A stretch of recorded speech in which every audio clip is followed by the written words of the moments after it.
নমস্কার বন্ধুগণ, আমার চ্যানেল এক্সপ্লোর উইথ নিলয় সরকারের সবাইকে স্বাগত জানাই।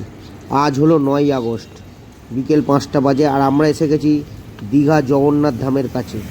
এক্ষুনি আমরা প্রবেশ করব। আমরা অলরেডি দীঘা জগন্নাথ ধামের প্রবেশদ্বারের সামনে চলে এসেছি, প্রবেশ করতে চলেছি, দেখতে থাকুন। অবশেষে আমরা দীঘার জগন্নাথ মন্দিরে প্রবেশ করেছি। এখানে অনেক কিছু রেস্ট্রিকশান আছে, যেমন বললো বাইরেতে আউটসাইডটা ভিডিও করা যাবে, কিন্তু ভেতরে ভিডিও অ্যালাউ নেই। মানে হ্যাঁ, মন্দির চত্বরে ভিডিও করা যাবে, হ্যাঁ গর্ভগৃহে ভিডিও করা, পুরীতে যেরকম নিয়ম সেম। হ্যাঁ সেম, কিন্তু পুরীতে মোবাইল নিয়ে ঢোকা যায় না, এখানে মোবাইল নিয়ে ঢোকা যায়, এটাই হচ্ছে ডিফারেন্স। ঠিক আছে, আমরা আস্তে আস্তে জগন্নাথ মন্দিরে প্রবেশ করতে চলেছি। দেখুন চারপাশের দৃশ্য, চারপাশের দৃশ্যটা দেখতে থাকুন, অসাধারণ,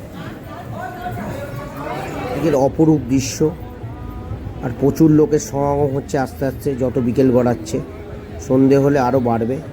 চারদিকের দৃশ্যটা একবার দেখে নিন সবাই। এই মন্দির সকাল 6টা থেকে দুপুর 1টা এবং বিকেল 4টে থেকে রাত 9টা অবধি জনসাধারণের জন্য খোলা থাকে। তো আপনারা এই যে কোনো টাইমের মধ্যে আসতে পারেন, তবে আমি সাজেস্ট করব সন্ধেবেলা এলে আরও আপনাদের সুন্দর লাগবে, লাইটিংয়ের জন্য খুব অপরূপ লাগবে আপনাদের। চলুন একটু টাইম ল্যাপস এনজয় করে নেওয়া যাক।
আপনাদের আমার যদি এই ভিডিওটি ভালো লেগে থাকে তো অবশ্যই লাইক, শেয়ার অ্যান্ড সাবস্ক্রাইব করবেন। আর যারা চ্যানেলে নতুন অবশ্যই সাবস্ক্রাইব করবেন, এরকম নতুন নতুন আরও ভিডিও আসবে।